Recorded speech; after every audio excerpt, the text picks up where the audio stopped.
ಶ್ರೀಧರಣ್ಣ ದಮ್ ಕೊಟ್ಟಿದ್ದಾನೆ ನೋಡಿ ಇವಾಗ. ನೀನು ಮಧ್ಯಾಹ್ನ ಸಿಕ್ಕಿ ಹೇಳಿರ್ನ ಎಕ್ಸಾಮ್ ಐತೆ ಅಂತಂದು ಟೈಮ್ ಟೇಬಲ್ ಕಳಿಸಿನಲ್ಲಿ 4ನೇ ತಾರೀಕು ಮುಗಿದಪ್ಪ ಅಂತ ತಂದೀನಿ. ಅದಾದ್ಮ್ಯಾಗ ಹೋಗೋಣ ಅಂತ ತಂದೀನಿ. ನೀ ಅದ್ರ ಮ್ಯಾಗ ಗ್ರೂಪ್ದಾಗ ಒಳ್ಳ ಮಳ್ಳ ಅದನ್ನೇ ಕೇಳ್ಕೊಂತ ಏನು ಅಸಹ್ಯ ಮಾಡ್ಬೇಕಂತೈತಾನೆ. ಅವ ಏನು ಹೋಗೋದೇನು ನಾನು ದೊಡ್ಡ ಹೋಗೋದೇನು ಅಂತಂತಿಲ್ಪ ಅಣ್ಣ. ನೀನು ಕುಡ್ದಿರಂಗಿಲ್ಲ ಕಾಫಿ ಅದನ್ನ ಸ್ನ್ಯಾಪ್ ಹಾಕ್ತೀನಿ ನೀ ಮತ್ತು ನಂದು ಹೇಳ್ತೀನಿ ಅಣ್ಣ ಹೋಗೋದೇನವ ಹಂಗೆ ಹೋಗಿತೀನಿ ನೀ ಹಂಗೆ ಹೋಗೀತಿ ಅಂತ ತಂದು ನಾ ಇದ್ದಕ್ಕಿದ್ದಂಗೆ ಅದೇನಣ್ಣ. ನೀನು ನಾ ಎಂತೆಲ್ಲ ಹೋದ್ರು ಏನು ಸ್ಟೇಟಸ್ ಹಾಕಂಗಿಲ್ಲ ಏನು ಮಾಡಂಗಿಲ್ಲ. ನೀನು ಉಳ್ಕಪ್ಪಳಕದೆಲ್ಲ ಸ್ಟೇಟಸ್ ಹಾಕ್ತಿ. ಏನು ಬಾ $3,000 ಪಾರ್ಟಿಗೆ ಕೊಟ್ಟು ಈ ನಮ್ನಿ ಮಾಡತ್ತಿಲ್ಲ. ಅಲ್ಲಿ ನಂದು ಎಕ್ಸಾಮ್ ಇದ್ದಿದ್ರೆ ಹೌದು ನಂದು ಎಕ್ಸಾಮ್ ಇರ್ತೈತಿ. ನಾ ಜಾತ್ರೆಗೆ ಇದ್ದೀನಿ ಅಂದಿಲ್ಲ. ಎಕ್ಸಾಮ್ ಐತಂತಂದು ಹೇಳಿದ್ನ ಅಷ್ಟೇ. ಪ್ರಿನ್ಸ್ ಅಣ್ಣ ಗೊತ್ತೈತದ ಮೊದ್ಲಿಂದಾನು ಎಕ್ಸಾಮ್ ಐತಂತಂದು. ಅವನ ಸುಮ್ಮನೆ ನೀ ಏನು ಪಾಯಣ. ಪ್ರಿನ್ಸ್ ಅಣ್ಣ ಸುಮ್ಮಿದಾನಂತ ಅಂದ್ರೆ ಪ್ರಿನ್ಸ್ ಅಣ್ಣ ಈ ಜಗತ್ತಿನ ಡಾನು ಏನು ಹೆಂಗೆ ಸುಮ್ಮಿದಾನೇನೋ ಪಾಪ.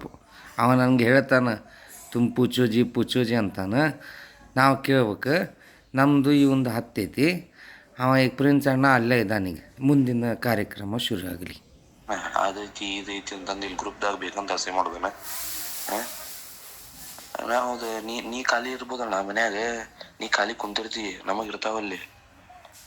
ನಮಗೇನು ಇನ್ನೂ ಕಲಿಯೋದೈತಿ ಇನ್ನೂ ದುಡಿಯೋದೈತಿ. ಭಾಳ ಕಲಿಬೇಕು. ಹೌದಪ್ಪ. ಯೂನಿಟ್ ಟೆಸ್ಟ್ ಅಲ್ಲ, ಕ್ಲಾಸ್ ಟೆಸ್ಟ್ ಅಲ್ಲ, ಸಣ್ಣ ಟೆಸ್ಟ್ ಅಲ್ಲ, ಸೆಮ್ ಆ್ಯಂಡ್ ಎಕ್ಸಾಮ್. ಅವ್ನ ಪ್ರಿನ್ಸ್ ಅಣ್ಣ ಕಡೆ ವೀರೇಶ ಸ್ವಾಮಿ ಅವರ ಬರೋಲ್ಲ ಎಕ್ಸಾಮ್ ಇದ್ದಿದ್ದಕ್ಕೆ. ಬರೀ ಬೆಟ್ಟಿನೂ ಆಗೋಲ್ರಿ ಅವ್ರು. ನೀ ಮತ್ತು ನಾ ಹೆಂಗೆ ಬರ್ತೀನಿ ಅಂತ ಅನ್ನತ್ತೀನ. ಅದು ಸೆಮ್ ಆ್ಯಂಡ್ ಎಕ್ಸಾಮ್ ಇದೆ. ಪಾಪ ತಪ್ಪದ ಇಷ್ಟು ತಿಳ್ಕೊಬೇಕಣ್ಣ. ನೀ ಏನು ಸಣ್ಣವನ ಅಣ್ಣ. ನನ್ನ ಕಡೆ ತಪ್ಪಾಗೈತೆ ಅಣ್ಣ, ಕ್ಷಮಿಸ್ಬಿಡಿ. ಇದೊಮ್ಮೆ ಏನಾಗೈತೆ ಹೊಟ್ಟೆಗೆ ಹಾಕೋಪ್ಪ. ಏನು ಹಂಗೆ ಎಲ್ಲರೂ ಕೇಳಂದ್ರೆ ಬಳಗದವ್ರಿಗೆ ಕೇಳಿದೆ. ಏನು ಮಾಡೋದೈತಿ, ನಮ್ಮದು ಕಡೆ ತಪ್ಪಾಗೈತಿ.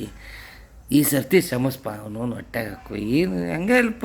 ಏನು ಒಂದು ಪಾರ್ಟಿ ಸಿಗ್ತೈತೆ ಅಂತ ಕೇಳಿದ್ವಿ. ಆ ಪಾರ್ಟಿ ಸಂಬಂಧ ಎಷ್ಟು ಮಾತಾಡಿಬಿಟ್ಟು ಇರಲಿ ನಡೀತಿತ್ತು. ಆದರೂ ಒಂದು ಮಾತು ಹೇಳ್ತೀನಿ ಕೇಳಿಲ್ಲ. ಯಾವಾಗ ಪಾರ್ಟಿ ಕೊಡೋನಿ? ಈಗ ಪಾರ್ಟಿ ಯಾವಾಗ ಕೊಡ? ಈಗೆಲ್ಲ ಮುಗಿತಪ್ಪ. ಮಾತುಕತೆ ವ್ಯವಹಾರ ಎಲ್ಲ ಅದು. ರವಿವಾರ ಹೋಯ್ತು, ಸೋಮವಾರ ಬಂದು ಶನಿವಾರ ಹೋಯ್ತು, ಬುಧವಾರ ಹೋಯ್ತು, ಗಣಪತಿ ಹಬ್ಬ ಹೋಯ್ತು, ಈದ್ ಮಿಲಾದ್ ಹೋಯ್ತು. ಈಗರ ಪಾರ್ಟಿ ಕೊಡೋವೇನು? ಈಗ ಯಾವಾಗಪ್ಪ? ಈಗ ಶುಕ್ರವಾರ ಹೋಗ್ತದೀಗ. ವಿನಾಯಕ ಎಂಟ್ರಿ ಆದ್ರೆ ರವಿವಾರ ಸಾಹೇಬ್ರು ಪಾರ್ಟಿ ಕೊಡ್ತಾರೆ. ನೀ ಮುಂದಿನ ಬುಧವಾರ ಏನಪ್ಪ? ಮುಂದಿನ ಬುಧವಾರ ಕೊಡು ಹೋಗಲಿ.